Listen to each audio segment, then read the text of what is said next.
YCP పార్టీలో విచిత్ర పరిస్థితి కొనసాగుతోంది. ఆ పార్టీలో నేతలకు ప్రాధాన్యమివ్వడంలో హైకమాండ్ వ్యవహరిస్తోన్న తీరు చర్చకు దారితీస్తోంది. ప్రధానంగా వివిధ కేసుల్లో చిక్కుకున్న వారికి మద్దతు తెలపడంలో భిన్న వైఖరి కనిపిస్తోంది. శ్రీకాకుళం జిల్లాలో మాజీ మంత్రులుగా ఉన్న తమ్మినేని సీతారాం, సీదిరి అప్పలరాజులపై కేసులు నమోదైన సంగతి తెలిసిందే.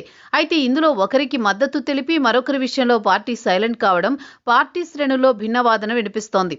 ఇది సరికాదన్న అభిప్రాయం వ్యక్తమవుతోంది. కుమారుడు బైక్ ప్రమాదంతో ఒకరి మరణానికి కారణం కావడంతో కార్నర్ అయ్యారు అప్పలరాజు. నకిలీ పత్రాలతో తన కుమారుడు పేరుతో భూమిని రాయించుకున్న కేసులో నిందితుడిగా మారారు తమ్మినేని.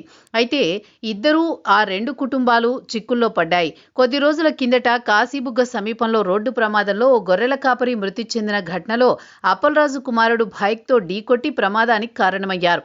అయితే రోడ్డు ప్రమాదాలనేవి సహజమైనప్పటికీ మాజీ మంత్రి కుమారుడి స్థానంలో వేరే యువకుణ్ణి పంపించి కేసును పక్కదారి పట్టించే ప్రయత్నం చేశారు అప్పలరాజు. దీనిపై తీవ్ర విమర్శలు వ్యక్తమవుతున్నాయి.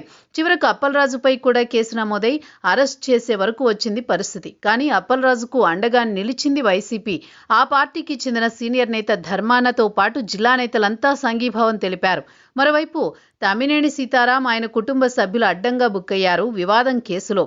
నకిలీ ధృవపత్రాలు సృష్టించి 4 కోట్ల రూపాయల భూమిని తమ కుమారుడు చిరంజీవి నాగ్ పేరిట రాయించుకున్నారు. ఈ వ్యవహారంలో ఆయన భార్య వాణి ప్రమేయం కూడా ఉంది. దీంతో పోలీసులు కేసు నమోదు చేయడంతో కుటుంబం అంతా పరారీ అయింది. అరెస్ట్ నుంచి తప్పించుకునేందుకు కోర్టు ద్వారా ఉపశమనం పొందాలన్న ప్రయత్నం కూడా జరగలేదు.